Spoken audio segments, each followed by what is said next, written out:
Hey, welcome in. Welcome to the Arrowhead Addict podcast. We are here coming to you live. The Kansas City Chiefs are going to the Super Bowl. You only win a Super Bowl 2 times every 5 years, right? Oh! The warm-up act is over. Let's bring in Melissa Etheridge, massive Chiefs fan. Melissa. Super Bowl champion, 2-time Pro Bowler, and Trent Green. Trent Green, how you doing? Hey, what's going on, guys? He picked it up! He picked it up! He's gonna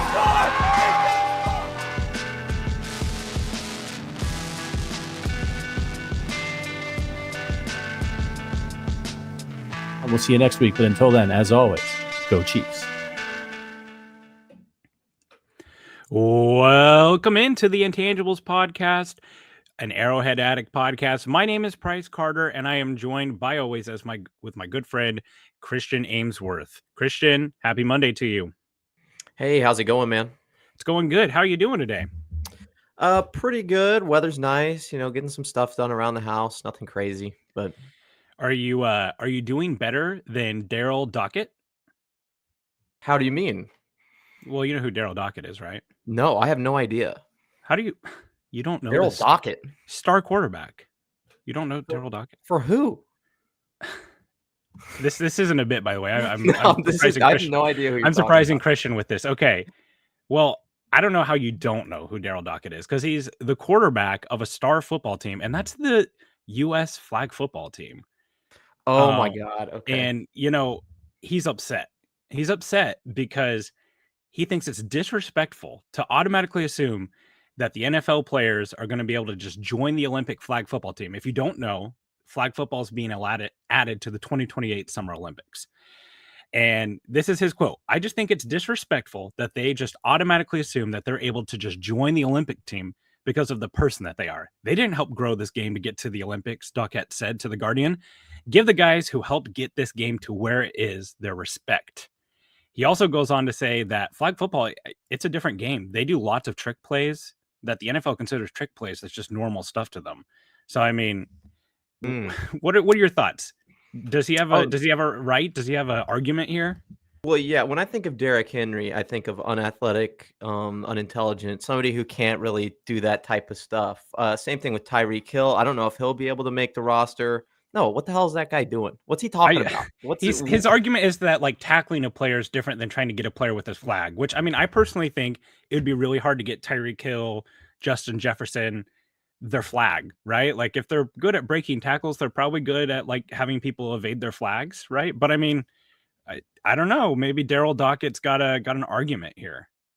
If he does, I have a hard time seeing it. Like, the elusivity of some of these wide receivers today, I mean, I'd be trying to keep my job too if I was him, but that makes no sense to me. I will be damned if this man keeps me from seeing Patrick Mahomes throwing to Justin Jefferson, Jamar Chase, Tyreek Hill, and Travis Kelce with flags on. I will be damned, because we as a country, nothing could unite this country. We're in an election year. There's a lot of turmoil. Nothing could unite us as a country more than watching that happen on the same field and just crushing Poland 97-0. Well, did you see the NBA stuff where it was fans finally get to root for Steph Curry? Because he's usually playing against your team, unless you're a Golden State Warriors fan. We can have a healing moment where everybody's Patrick Mahomes is legit. He's actually good. We don't have to pretend he's thriving off of the success of Andy Reid. In this hypothetical, I'm sure there would be some players who would go back and play for their country, just like the NBA, right? There's a lot of international players in the NBA.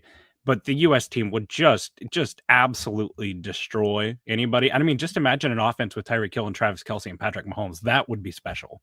That'd be cool to see.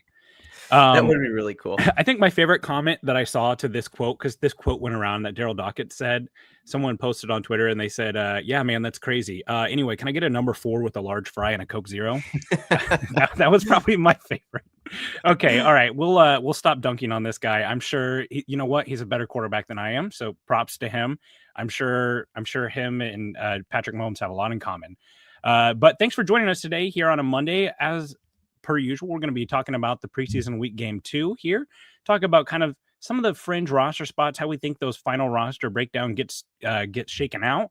And then we're also going to talk a little bit about some of our biggest concerns that we had before training camp started. So we're kind of going to revisit those takes and see if those questions have been answered. A lot of times we enter camp with these preconceived notions or these big questions, and we're going to talk about if those questions got answered and how they loom headed into the season. But before that, we need to talk to you about your mobile provider. With big wireless providers, what you see isn't what you get. The price magically skyrockets somewhere in between the store and your first bill. With Mint Mobile, you won't have to worry about that. When Mint Mobile says $15 a month, they mean it.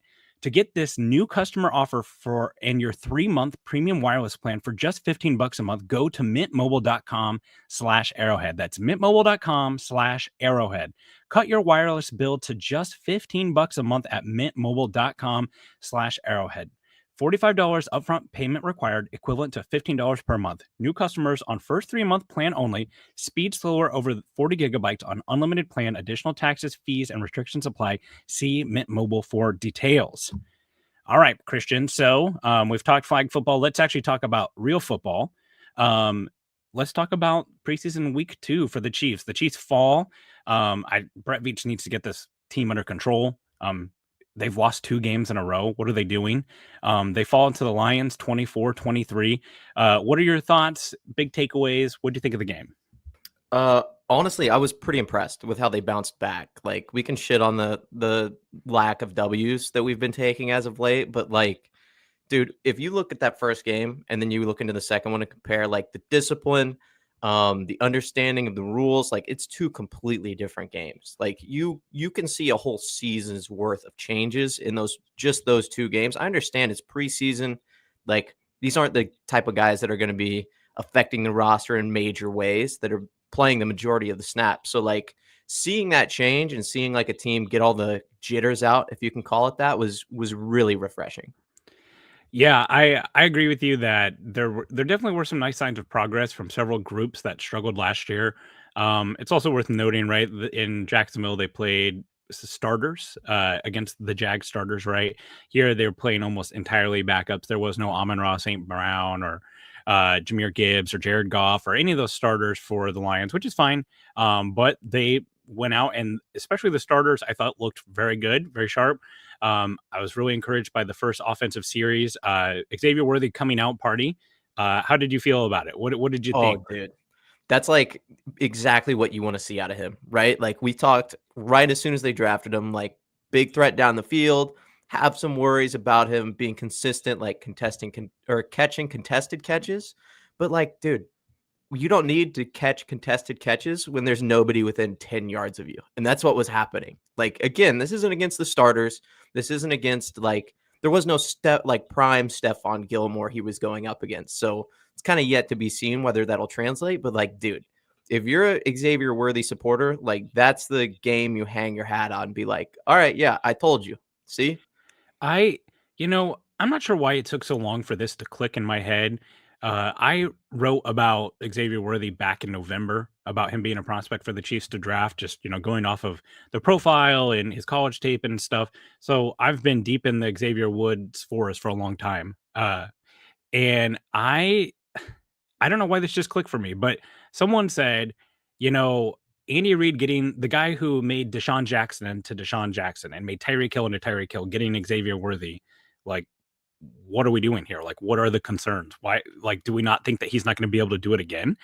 And I understand that those are slightly different players. Like, Deshaun Jackson's the better comp than Tyreek Hill because how thick Tyreek Hill is and his speed's a little bit different. But I don't know. Like, that was the comparison. I was like, oh my gosh, like, this is going to be awesome. This is exciting. And I thought the most encouraging thing is Andy Reid can get almost anybody high school wide open at least once or twice a game with scheme, right? Like, I'm halfway confident, like, I could maybe be open on the field, probably wouldn't catch it, but I could at least be open. Xavier Worthy, the separation that he had on those plays that were the big gains it was just like, oh my gosh, they're 4 or 5 yards behind him. So I think this is going to be really exciting. And I think the most exciting thing is, oh, by the way, they have another guy who's like a 4-3 guy who just wasn't on the field for that. So that's where it gets really exciting. Obviously, we've got backups in the game, all the precursors that go with it being preseason. But without Hollywood Brown on the field, seeing that, super exciting. Oh, yeah, it was cool to see him get a bunch of targets too. Like, they made it very clear in the preseason, like, we're gonna build this kid up. We're gonna make sure he's confident. Him and Patrick Mahomes, best buds. Like, he's the new Travis Kelce to his Patrick Mahomes. Like, and to see them do it on an actual, like, in a game is really cool to see. Not only because it kind of like validates some of those, pre-draft. I don't know if you'd call them like comps or what, but like basically the feelings you had before they actually stepped onto the field, it validates all of those because you're like, yeah, look, he can be productive. Like, even if it's against the backups, he can be productive. He's not going to be facing a cornerback one every single game that he plays. Like, we have other players on this team, Travis Kelce, Rashid Rice, who also played really, really well. It's like, dude, this is going to be the best offense we've had in a few years. And like, I cannot wait to see it like actually start to unfold in the regular season. Like, if the Ravens thought that they were going to have like an easy week 1 against us, they got another thing coming. Yeah, there's a lot of reasons to be really excited, especially because I can't remember who said it, but the play they scored on with Carson Wentz at quarterback, he was actually reading the defense and to get in position to score that, which is just a great sign for him as well, that he's already thinking and getting himself open with his mind more than just his raw traits and ability. So really exciting. And I mean, the chat's already talking about it. We've got to talk about it. Patrick Mahomes did something on the football field we've never seen done before. And I mean, that's something that's hard to say with him now because he just does things all the time like that. But behind the back pass, was it planned? Was it not planned? Where do you stand on the backwards pass or behind the back pass? If it wasn't planned, then why the hell did they practice it 1,000 times for every preseason leading up to this year? So yeah, of course that was planned. They were just giving a little back and forth. Like, you know how you kind of just jab your friends. You're talking to other people like, oh yeah, he sucks. Price, he kind of sucks, but reality, he's a great guy. It's like, I think it's the same thing. I think I agree. I think that it was planned. There's so many things about that play that when you watch it that appeared to be the only way that it was going to work, like it was going to go. Like there's not another read there really. I equate it to like two guys who have a shtick with a pretty girl. Like one guy, the girl goes into a restaurant or to the gas station, whenever they pull a spark plug wire. She comes out, her car won't start. Oh, hey, like I know how to fix cars. Look at that. I got it to work just right then and there. Like it's some bit that they have planned that's like, oh, we've done this a dozen times. Cause they just seemed like two on the same page about it. Like, oh, I did it out of spite. Like, I don't know. That just, it seemed too perfect, but hey, guess what? If you've got it, flaunt it. And like, if you can throw a backwards pass in a game at game speed like that, you can make up whatever story you want to about it. Right. Like, Paul Bunyan it. Like he's a legend. Oh, yeah. And being able to do that. Now the next step is he going to do it in an in-season game? We all love it because it worked. The stakes were a lot lower in this, but I mean, the fact that like a linebacker who's kind of in that zone where he's frozen, right? Like, am I going to pursue the route or pressure the quarterback? Has to think for a second. What if he throws it behind his back? Like one of one, right? Just so special. Oh, yeah. Well, and what's crazy about that, like when you're teaching defense, usually they have like a read. They're like, okay, the defensive end, if this is an option play, you take him. You take the quarterback every single time. You can't do that with Mahomes because it's like, man, there might be somebody to my right. If I'm the left defensive end, there might be somebody to my right that he's going to throw it to, and I'm going to look like an idiot. And now, I've done exactly what they wanted. It's a first down to Travis Kelce. Like, that has to play into the psyche of some of these defensive ends when they're playing us. Speaking of one special, maybe the greatest of all time, Carson Steele. I was about to say, dude. Carson Steele was running. Carson Steele was running with the starters. I thought some really encouraging signs from him, especially I believe it was a touchdown to Xavier Worthy. He had a really nice pass pro rep. I thought we got to see some more of the fullback things from him. Write it in ink. This man is making the roster, and at this point, would not surprise me if he actually plays a somewhat significant role into the season. Like this is a guy who Patrick Mahomes is going to be handing the ball to. This isn't some, depth piece that might not get reps in the offense. Like I see a guy who's going to be a contributor. Oh yeah. Well, and how do you think he might play into like the actual legitimate role? Like, what's his rotation going to be with the CEH stuff going on? Have you seen anything about that? Well, I know that Andy Reid had a press conference today and mentioned that they're continuing to manage Clyde Edwards-Helaire and the issues that he's having. He even mentioned IR as a potential, which I don't know. Like, all this is very hard because we're talking about something that's very sensitive with his PTSD. So we don't want to demean or feel like it's not important. But at the same point, like, they do have to play games, right?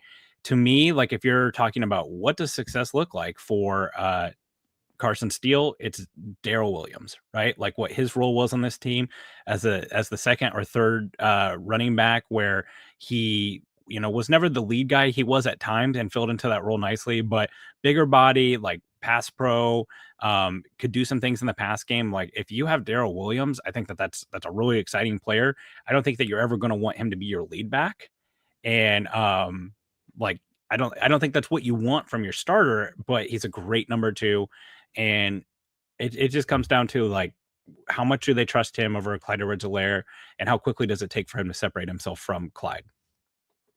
Well, yeah, but I just almost couldn't agree more with you, or couldn't disagree with you more. Like, I see him, and I see a slower version of Kareem Hunt. Now, I don't think he'll be Kareem Hunt because Kareem Hunt was legitimately special, and there's a reason that he went as high as he did in the draft. But like, there's something about his contact balance and like his ability to, like you said earlier, like set and pass pro. Like he can be a third down running back. I don't think he ever will be in the offense just because we have Pacheco and we have CEH and maybe even Jerick McKinnon if he comes back. But like, he's the type of player that you can put out there at any down and he'll make an impact. Like he might not be able to break away as much as Kareem Hunt did, but like, dude, he was catching him out of the backfield. He never went down on first contact. He was always the second or third guy. And like when you think about this Chiefs offense, that's really what we've been missing from our run game. Like Pacheco runs hard. Do not get me wrong, but he goes down on the first hit nearly every single time.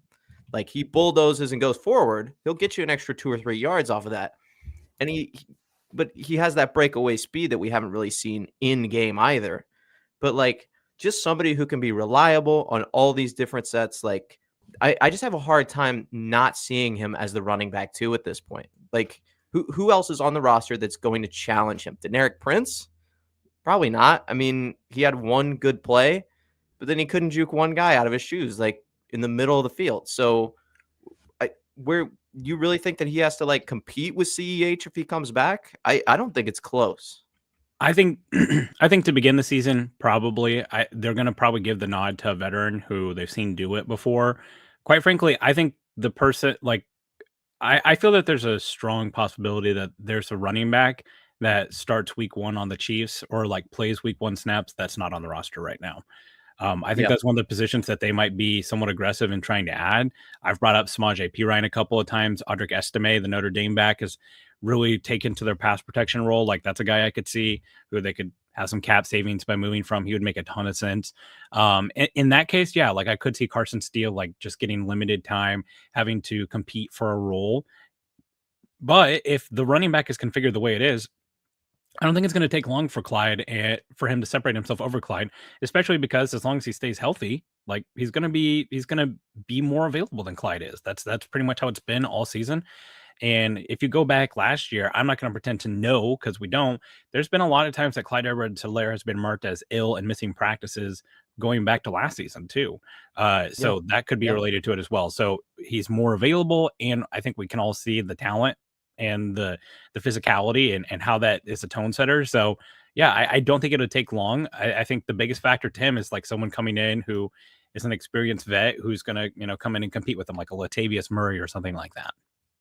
Yeah, well, and I don't remember anybody having like this big a hype coming out of training camp other than wide receivers that you're begging and praying will make the roster. Like, I don't remember in the past 3 or 4 years anybody making a statement like this, especially in the first two preseason games. Yeah, the path to playing time is much easier, right? Like it's like fantasy football. Fantasy football is about mitigating risk and finding like playing time, right?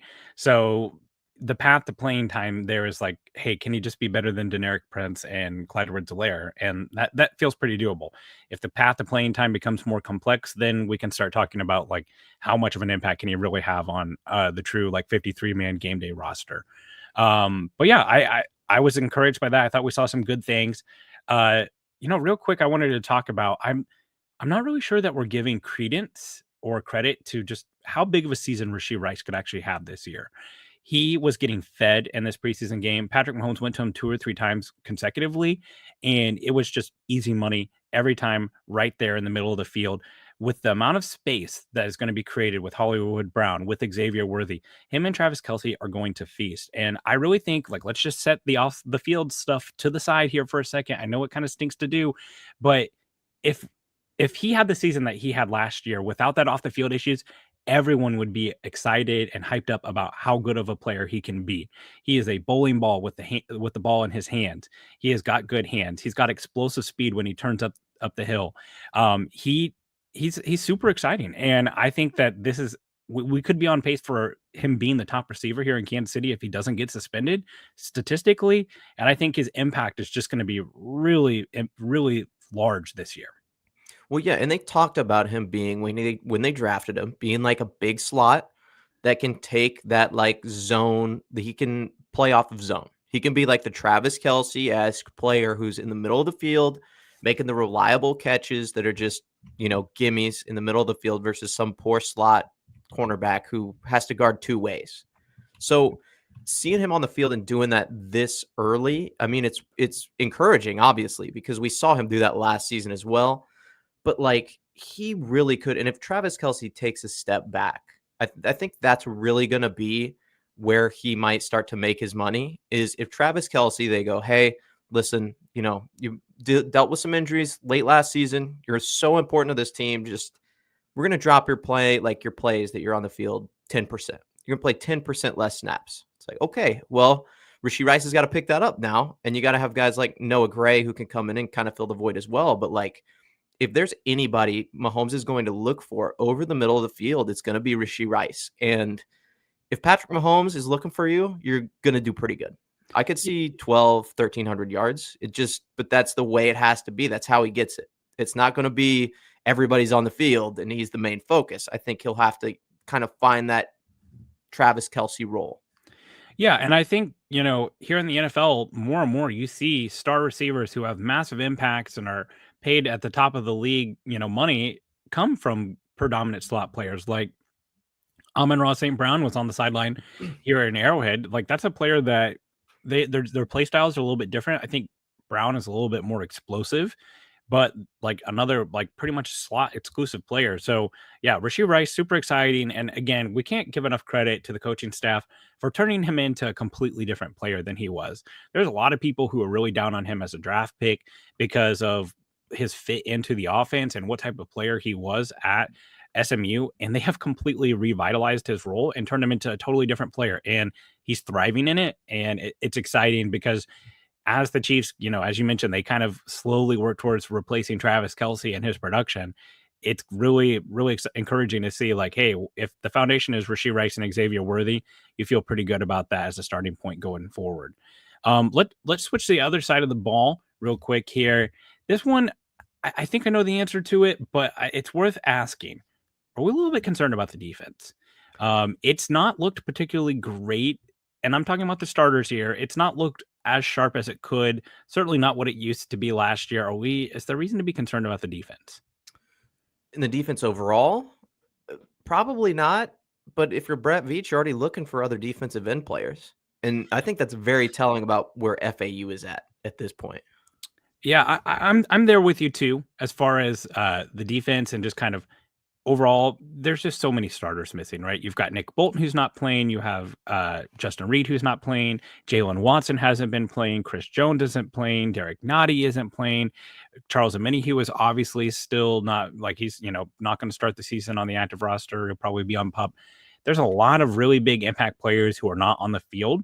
So I think overall, my level of concern is not that high, but the depth, like you brought up with FAU or with the corner room, that's where it's starting to get a little concerning to me. I think that defensive end is another position that, like, Maybe they'll be combing through roster cuts, seeing if there's a player that they think they could add to the room to just be a nice like rotational 3 or 4.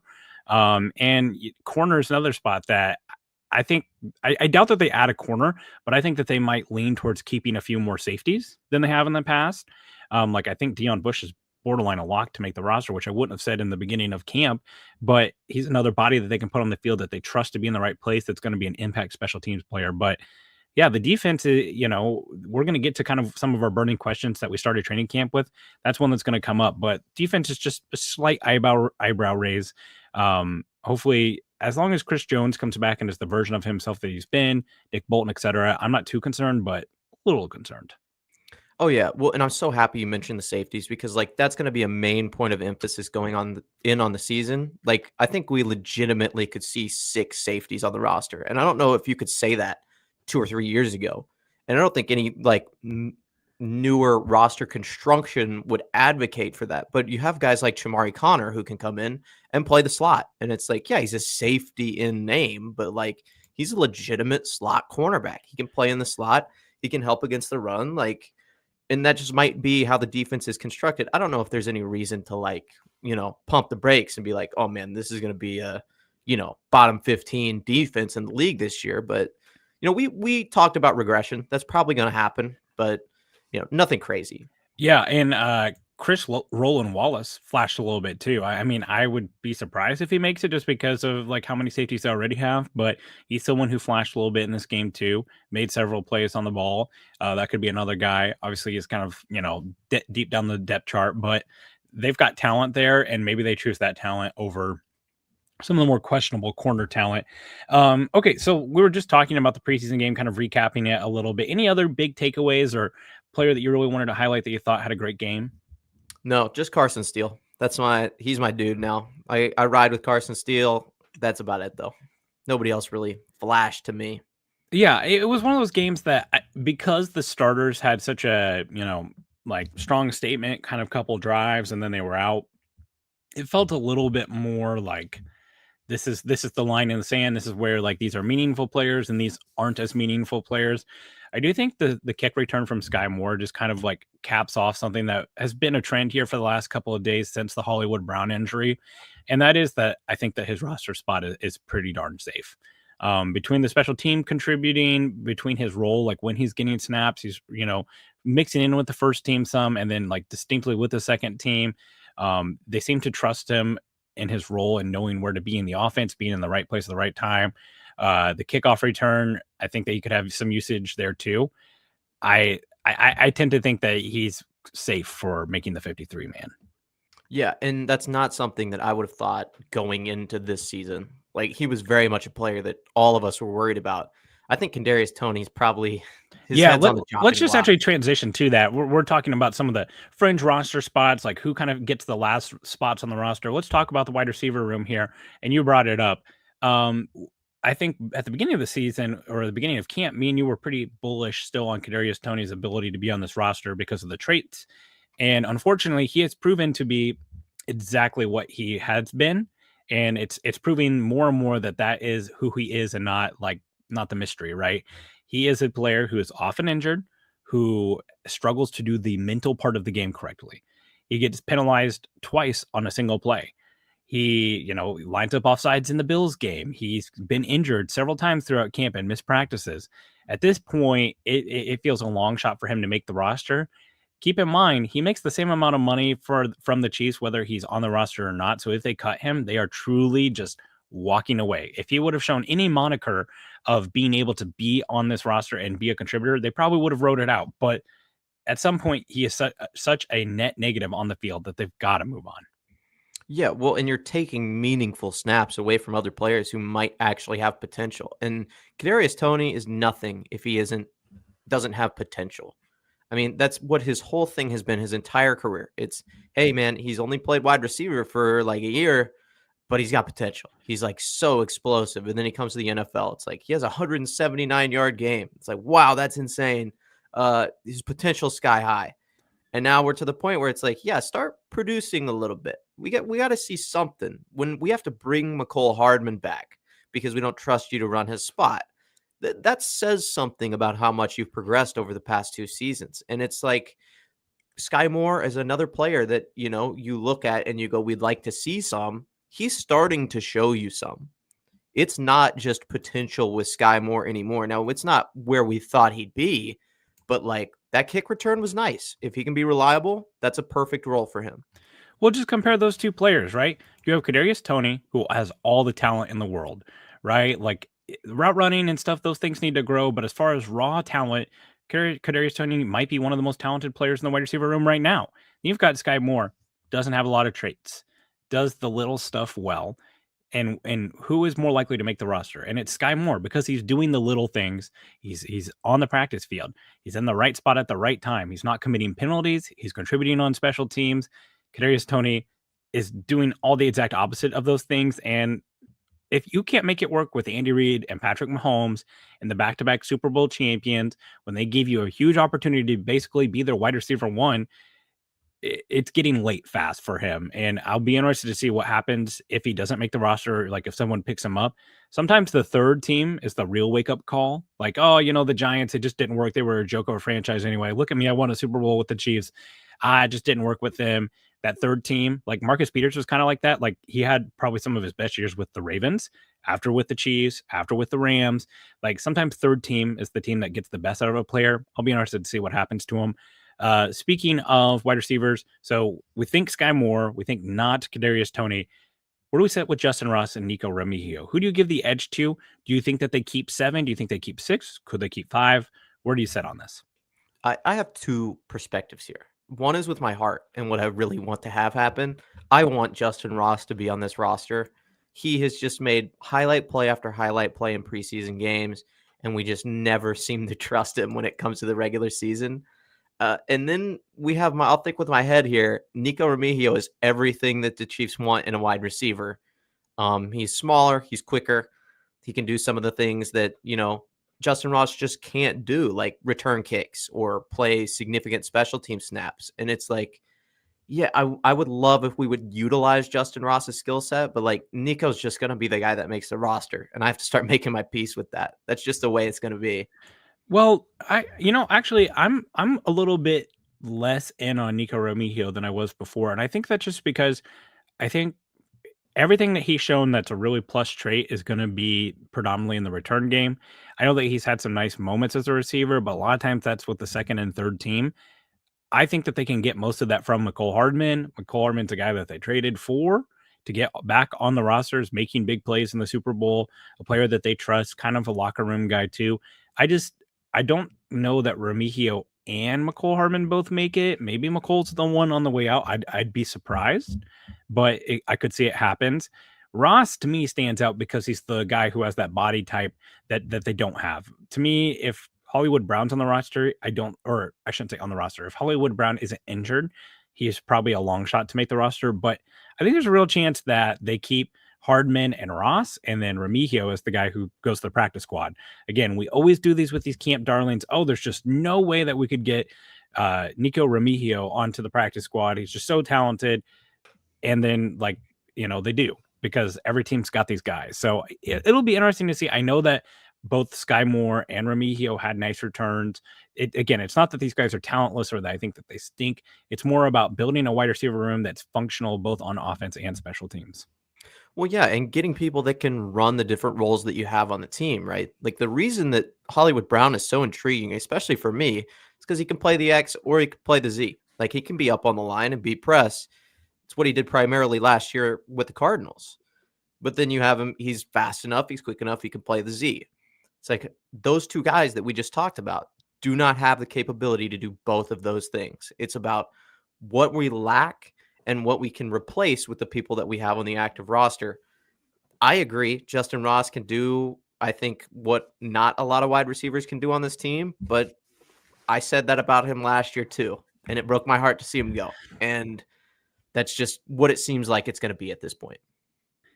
Yeah, and again, I don't think that we're going to ever be talking about the 300-yard, 3-touchdown game from Justin Ross, but we're talking about being the last guy on the roster, getting some snaps at X, run blocking, those type of things. And I mean, he has mixed in on special teams as well. So it's possible. It'll be interesting to see. Real quick, we were just talking about Carson Steele and the running back. We talked about Clyde Edwards-Helaire a little bit. Where do you sit on basically Clyde Edwards-Helaire or Deneric Prince? It seems like that's kind of where it's going down to. Deneric Prince had a nice run. Also, Ethan Driscoll, who's kind of a freak athlete that they drafted at the left tackle, or not drafted, signed as UDFA from Marshall, was out on the move on that play. Really good to see. But do you think that they would trust Deneric Prince over Carson's or over CEH for the final running back spot? Or do they keep all four and just kind of make it so Carson Steele is the fullback as he's been on the depth chart? I don't know if they do that. We haven't kept a fullback in a minute. So seeing them, make a roster spot for him specifically would be kind of news to me. I don't anticipate that happening, but I don't see how you roll with Deneric Prince over CEH. We talk shit on CEH all the time. Like, he's not incredibly fast. He doesn't have the best vision. He's not big. He's not a big bruiser back, but like, he just does those things that Andy Reid really likes in a running back. And he does them fairly well. He does them at an average rate. And I don't think that you can look at Deneric Prince and say the same thing. Like, he's had some bad pass coverage reps, blocking in the backfield for the quarterback. And it's tough to say, especially since he's been on the roster for so long, whether or not you really want to see him excel in that role. But like, CEH is just an Andy Reid guy. He's loved by the locker room. He goes with Patrick Mahomes everywhere. He's going to be the one that makes it. Yeah, I don't know if I see them keeping two inexperienced running backs behind Isaiah Pacheco. Like two guys who've never seen NFL action. So I feel like they would probably lean if they're keeping three, I think they lean CEH over Prince. Maybe they keep all four. And, we've kind of talked a little bit about, well, if Carson Steele's a fullback, maybe they don't keep Irv Smith Jr. It'll be interesting to see how that plays out. I think, there's an argument to be had there. Again, we've kind of talked about how Clyde Edwards-Helaire's stock is pretty low right now, but he did have his best year that he's had in quite some time last year when he was kind of thrust into that starter role. And realistically, in the modern NFL, it's going to take 2 or 3 running backs to get through a season anyway. So it's best to keep your best. And that's what they need to consider. All right, let's switch to the defense here. I wanted to bring this up. Are we totally sure that Shamari Connor is going to be the slot and is the right option for the slot? The more and more I watch the preseason, the more and more I see 27 chasing people, and sometimes he's like far away from the person that's catching the ball. It's something that worked well when they had a lockdown CB1 on the outside and Trent McDuffie mixing in at times. I'm just not sure about writing him in ink as the slot guy this year. How do we feel about that? I really think, and they've talked about this a lot, and it's not what we've seen so far in the preseason. I think Trent McDuffie is going to be the slot guy still. And we can debate on what's more important for a defense, a really good slot corner or a really good outside guy. I think it's harder to find a good slot cornerback in today's NFL than it is to find somebody that can play on the outside. And Justin Watson's been injured. We know that, he might not be reliable for this upcoming season, but he's basically slotted in as one of those outside cornerbacks. It's going to be between him and Williams to see who, can lock it down if they decide to keep Trent Williams outside. But like, I really saw this preseason as an audition for that role. Shamari Connor did okay. I think he's, again, one of those guys that is like a utility player. Like L'Jarius Sneed kind of was his rookie and sophomore year. It's like, he plays safety some, he plays corner some. We really want him to stay at corner, but, we still have that need. Shamari Connor can be that guy.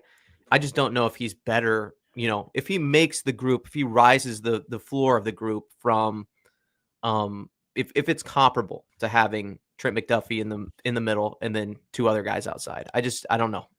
Yeah, I'm open to maybe this looks a little bit better when they do have their true both outside guys with Watson and Williams. And then, they sprinkle in the other guy, Watson or Williams, whoever's not the starter. McDuffie's on the other side, and that Connor gets a little bit more help. Obviously, let's keep in mind they don't have one of their their 2 sort of captains of the defense when it comes to coverage calls, when it comes to Nick Bolton and Justin Reed. So I think that there's a huge gap here. If you're someone who, I don't know, maybe graduated from Mizzou and a huge Nick Bolton supporter, maybe wearing an Adidas hat, you might be really happy to hear that this is the propaganda of why Nick Bolton needs to be paid like a top linebacker. But we'll steer clear of that dialogue.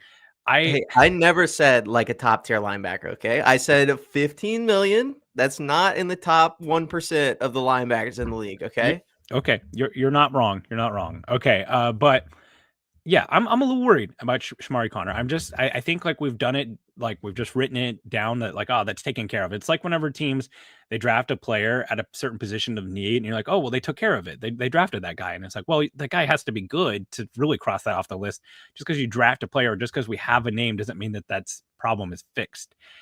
For reference, last year, Trent McDuffie, just to kind of like set the record, like Trent McDuffie last year, 608 slot snaps, 368 out wide snaps.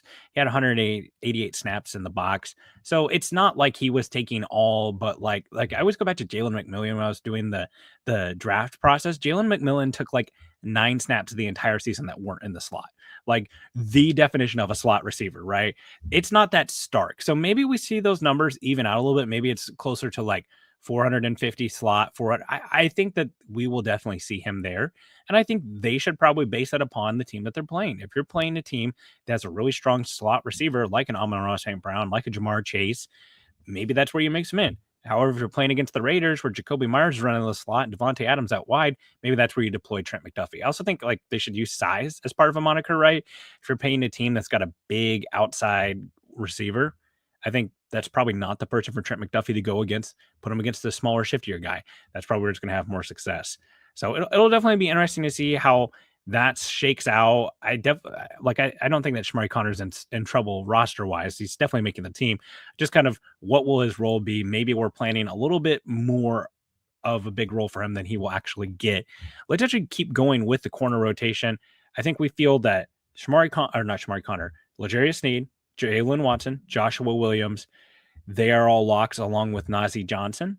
He, has been mixing with the starters, a special teams contributor. That's 4 guys right there. Who else do we think makes this corner rotation? Because I've got to be honest, I've not seen anything from Nick Jones or Kamal Hadden. In fact, like Kamal Hadden, put him on a milk carton. Like I'm not sure that this guy's making the roster. We kind of do this thing where we're always like, oh, day 3 corner, he'll become an all-pro because Spags, because of Dave Merritt. But neither one of those guys, both, Nick Jones, 2022 draft round pick, Kamal Hadden, 2023, or I think I flipped those, 2023, 2024 draft picks. But where do we sit on this? Who do we think fills out the corner room? Nobody's impressed me. And I say that with full authority. Nobody has impressed me to make me think this guy has the edge over another guy. I mean, Lovett's done okay. Jacobson's done okay. But really, when you look for that typical late round Steve Spagnuolo corner, you look for traits. I don't know if any of the guys we've drafted in this past season or any UDFAs that we've picked up have like one of those insane traits. Like, you say what you want about Williams. He has long arms and he's really athletic. You look at Jalen Watson. Hey, you know what? He's not incredibly tall. He's not the longest, but he's really quick and he's a really smart player. Trent McDuffie definitely has the traits. L'Jarius Sneed, same thing. I don't know if any of these guys have those traits that he's looking for. I think that he maybe thought Spagnuolo, who I'm talking about here. I think that he thought that maybe he could coach some of those guys up and turn them into what some of these players are.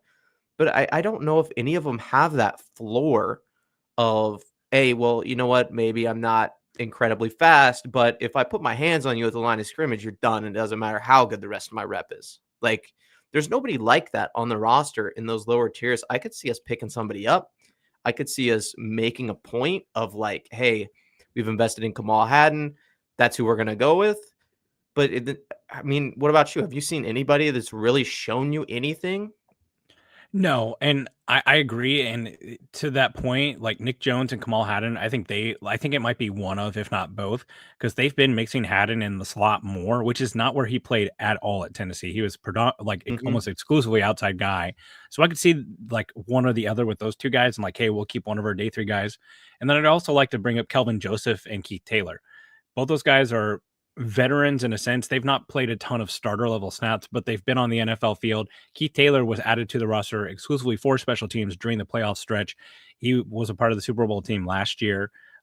I could see that they just like, look, we'll keep one of these guys who's traitsy, who is a developmental guy who will probably never be active on game day unless we have injuries. And then we're going to keep one of these guys who's a safe floor guy with a Keith Taylor, with a Kelvin Joseph. Echo Boydo could be another guy, right? Like he's more traits, like he's got the speed and has mixed in on special teams. But yeah, I definitely would be surprised if both Nick Jones and Kamal Hadden make the roster. And I'd also be surprised if we see, or I wouldn't be surprised if we see a smaller amount of corners kept. Most times you see 5 or 6 guys kept. Wouldn't surprise me if it's more towards the 5 and less towards the 7.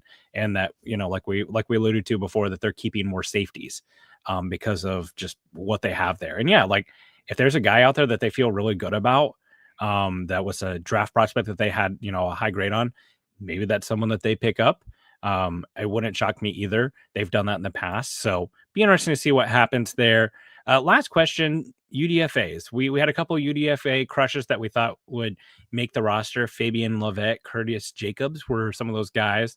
Either one of those guys you think stand a chance at make it?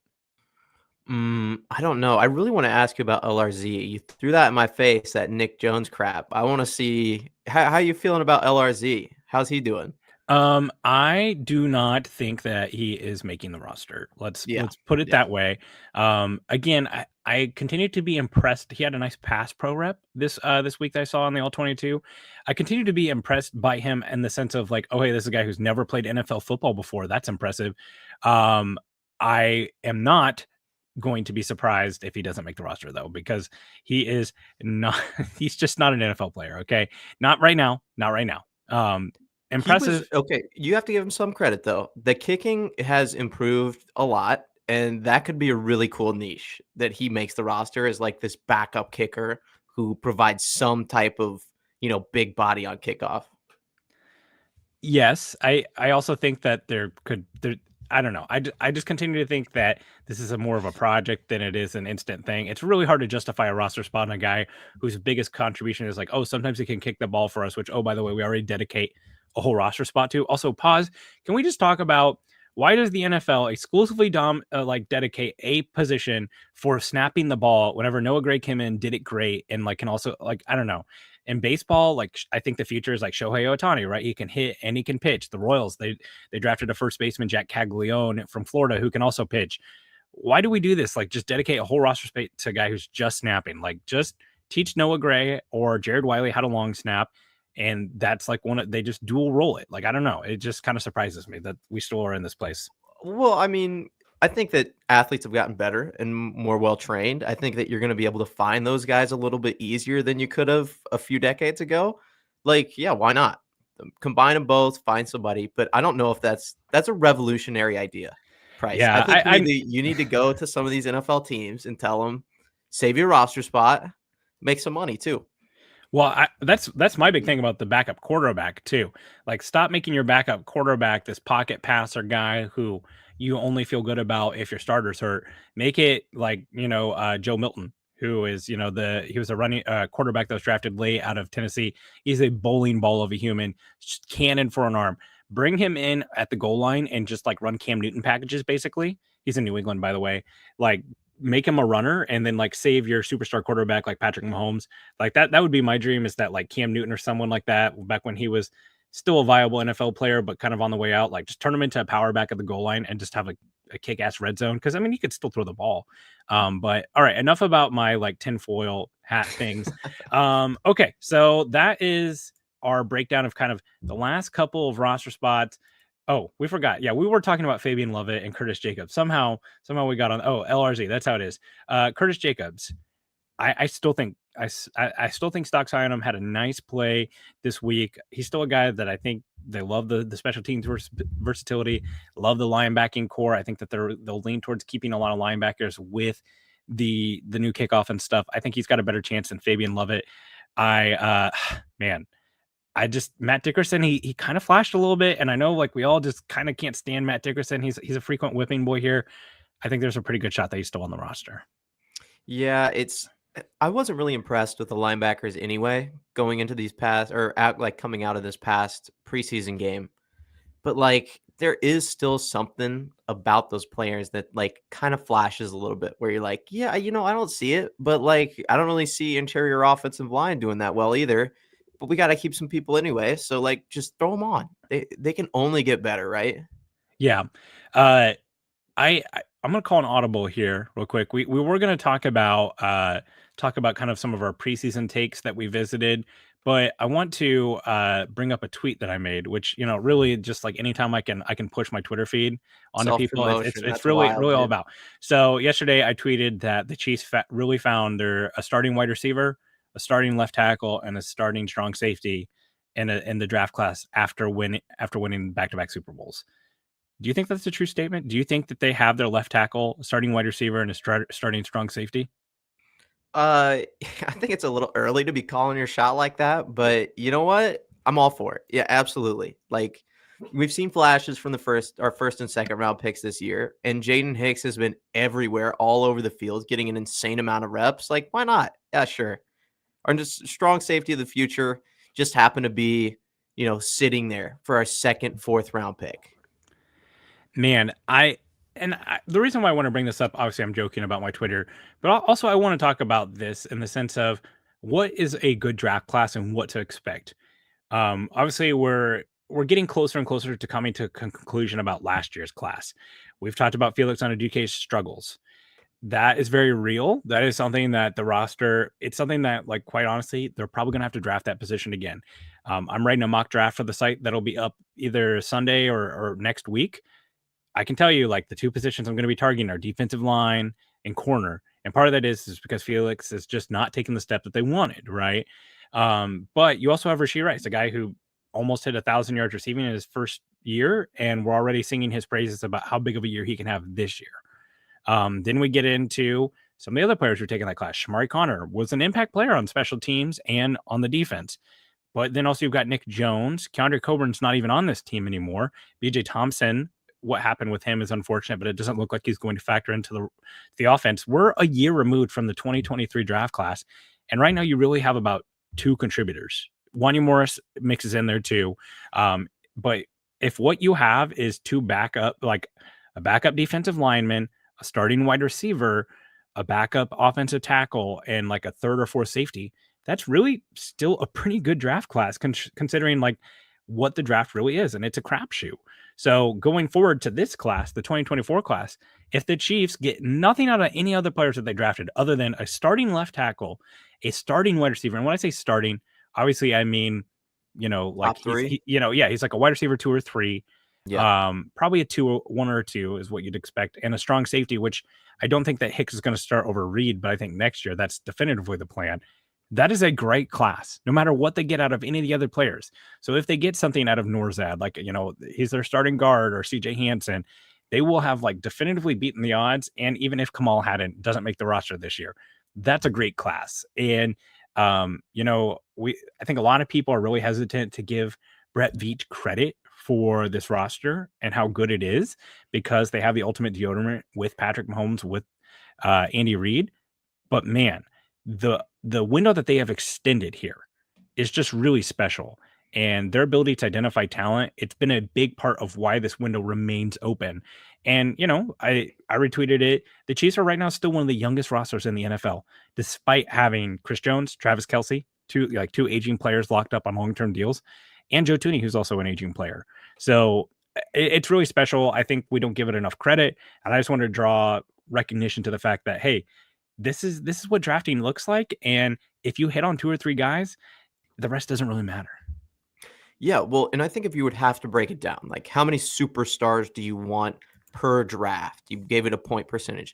I think that if you hit a superstar out of every 3 drafts, you're doing incredible. Like the Cowboys routinely do this, where it's like they'll have one superstar like Micah Parsons in 2022. Then you have CeeDee Lamb the next year, or 2021, 2022 for CeeDee Lamb. And it's like these guys, they're not drafting superstars every single season, but they have the core foundation of superstar players, and then they build upon it with the depth in the draft. And say what you want about Brett Veach. He has swung and missed on 2 first-round draft picks. What about the other ones? You like the George Karlaftis pick? I do. I think he's a highly productive player with a very, very high floor. Trent McDuffie, I think the jury is kind of still out on him. We don't know for sure if he's going to be that superstar, being the CB1. But a great player. Yes, but absolutely incredible. And then you have guys late in the round like Trey Smith, where it's like, hey, I understand there were some concerns. You still got to give him some props for having the cojones to draft him with all the medical concerns that he had. Now he's a top 5 guard in the league. Creed Humphrey, 2nd round pick, top 2 center in the league.